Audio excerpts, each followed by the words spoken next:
Olá, meus queridos do sétimo ano A, tudo bem com vocês? Espero que sim. Começando mais uma aula de matemática, hoje, segunda-feira, e vou trazer a reflexão para vocês.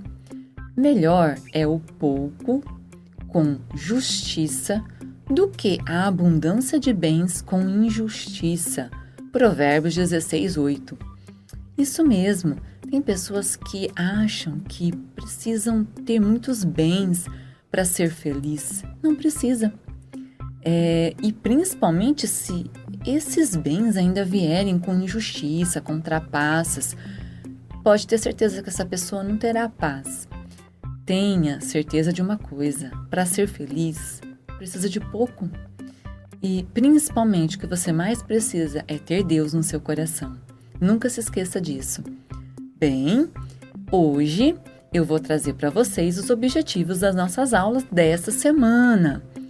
E vocês vão aprender essa semana sobre plano cartesiano. Nossa, que estranho! Parece estranho, mas na verdade não é. É algo bem utilizado. Vocês vão ver que o plano cartesiano ele é formado por duas retas perpendiculares, uma na horizontal e outra na vertical. Essas retas recebem o nome de eixo, isso mesmo. O da horizontal é o eixo X, conhecido como abscissas, eixo das abscissas. E o vertical é o eixo Y, conhecido como eixo das ordenadas.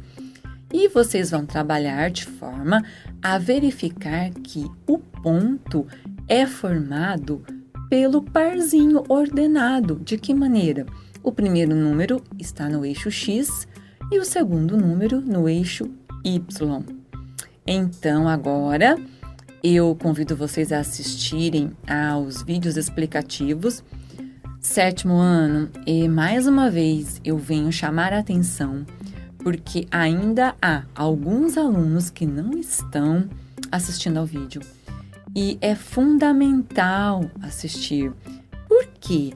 Porque a gente traz as explicações dos conteúdos e com essas explicações vocês vão conseguir resolver aquela lista de exercícios que fica no plano para serem feitos no caderno no dia de hoje, na aula de segunda-feira.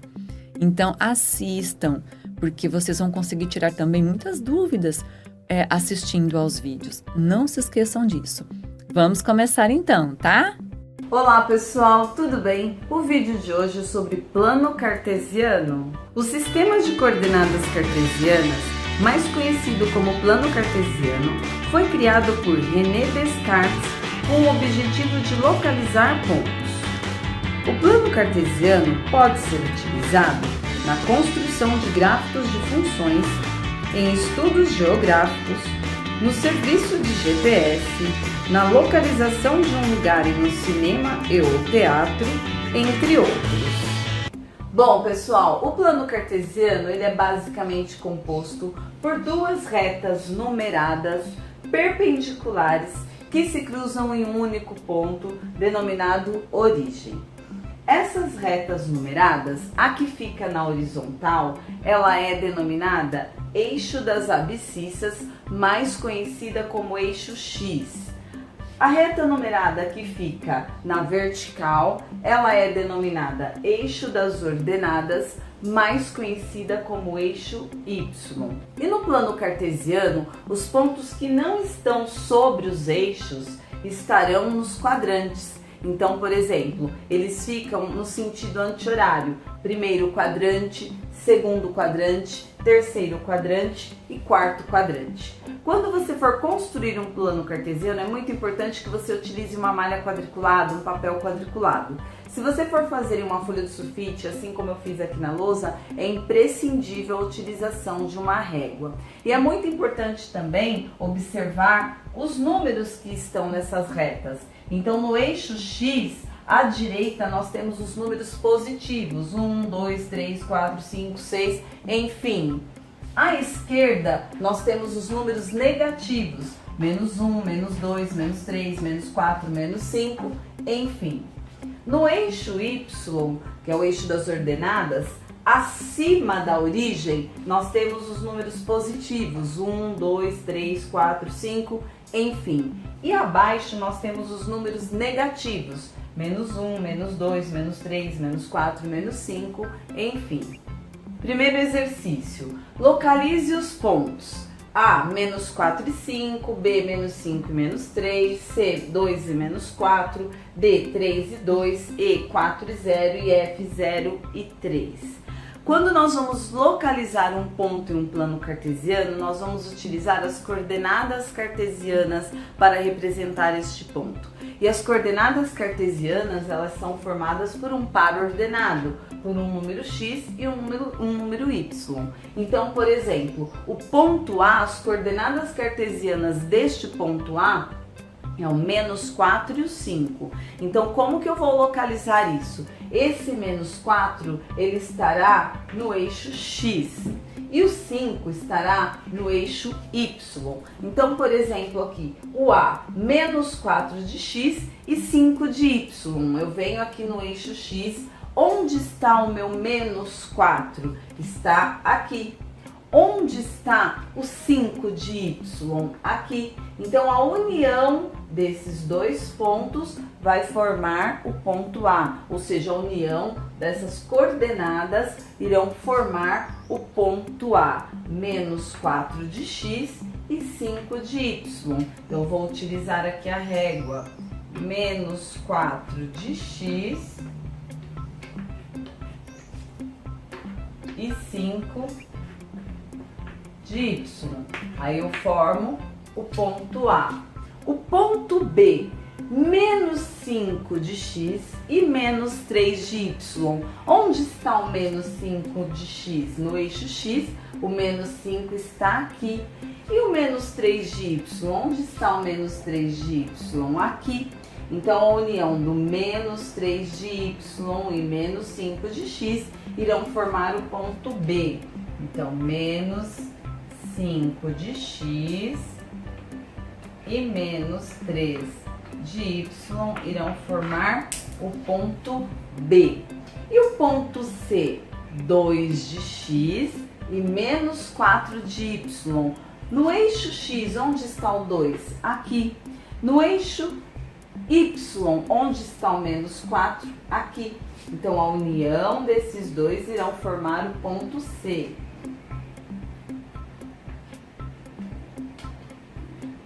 Dois de x e menos 4 de y irão formar o ponto C. O ponto D, 3 de x e 2 de y. Onde está o 3 do x? Aqui. Onde está o 2 do y? Aqui. Então, 3 de x e 2 de y. Então, formam o ponto D. Então, 3 de x e 2 de y. O ponto E, 4 de x e 0 de y.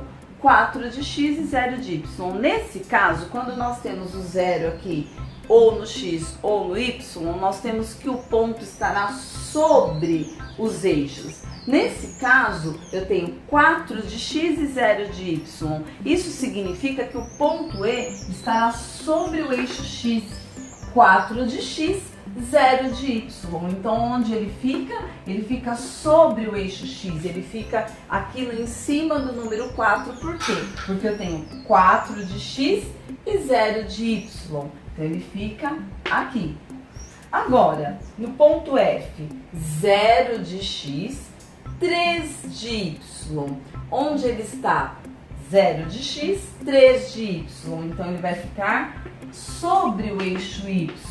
Por quê? Porque é 0 de x e 3 de y. Então, ele está sobre o eixo y. Tem que tomar muito cuidado, porque tem aluno que às vezes coloca aqui no 0. Quem vai ficar aqui no 0? Aqui no 0 só vai ficar, por exemplo, vamos criar aqui um ponto O de origem. Só vai ficar aqui no 0 que é o encontro dos dois eixos, que onde essas retas numeradas se cruzam, só vai ficar quando for 0, 0. Então eu só vou colocar um ponto aqui no meio se ele for 0, 0. Então, por exemplo, ponto O, 0, 0. Então ele só fica aqui no meio quando for 0, 0. Caso contrário, como o E e o F, eles ficarão sobre o eixo que eles estão indicando. 4 de x, 0 de y. Então ficou sobre o x. 0 de x, 3 de y. Ficou sobre o y. Segundo exemplo. Observe o quadrilátero ABCD representado no plano cartesiano. Quais são as coordenadas dos vértices desse quadrilátero? Então aqui eu tenho o plano cartesiano com o eixo x, o eixo y, e aqui eu tenho os pontos A, B, C, D que formam esse quadrilátero. Então eu tenho que escrever as coordenadas cartesianas do ponto A, B, C e D. E para eu escrever as coordenadas cartesianas, eu tenho que escrever o par ordenado x e o y. Então, o ponto A, ele está representado por qual número no eixo x e por qual número no eixo y. Quando eu escrevo esses números, eu estou escrevendo as coordenadas cartesianas. Então, no caso, ponto A, para eu saber que número que ele está no eixo x, eu vou com ele até o eixo x e percebo que ele está no número 4 do eixo x. Então, vou escrever aqui 4. E no eixo y, eu venho com ele até o eixo y e vejo que ele está onde? No menos 1. Então, o ponto A é representado por 4 de x menos 1 de y. O ponto B, onde está o ponto B? Aqui. Para eu saber que número que ele está representado no eixo x, eu venho com ele aqui no eixo x e vejo que ele está onde? No 8. Então, 8 de x e quanto de y? Venho com ele até o eixo y e vejo que ele está onde? No menos 5. Então, 8 de x e menos 5 de y formam o ponto B. O ponto C, onde está o ponto C? Aqui. Que número que ele está representado no eixo x? Venho com ele até o eixo x e vejo que ele está em 3. Então, 3 de x e quanto de y? Menos 7. Então, 3 de x e menos 7 de y. E o ponto D, onde está o ponto D? Aqui. Então, eu venho com ele até o eixo x e vejo que ele está onde? No 1. E no y, menos 3. Então, 1 de x menos 3 de y. Então, essas são as coordenadas dos vértices desse quadrilátero. A, 4 e menos 1. B, 8 e menos 5. C, 3 e menos 7. E D, 1 e menos 3. Então, o A, o B, o C e o D. Bom, pessoal, essa foi a nossa aula de hoje. Não se esqueçam de fazer os exercícios no caderno, exercícios de fixação, muito importante resolvê-los. Bons estudos para vocês e até a nossa próxima aula. Até amanhã. Tchau, tchau!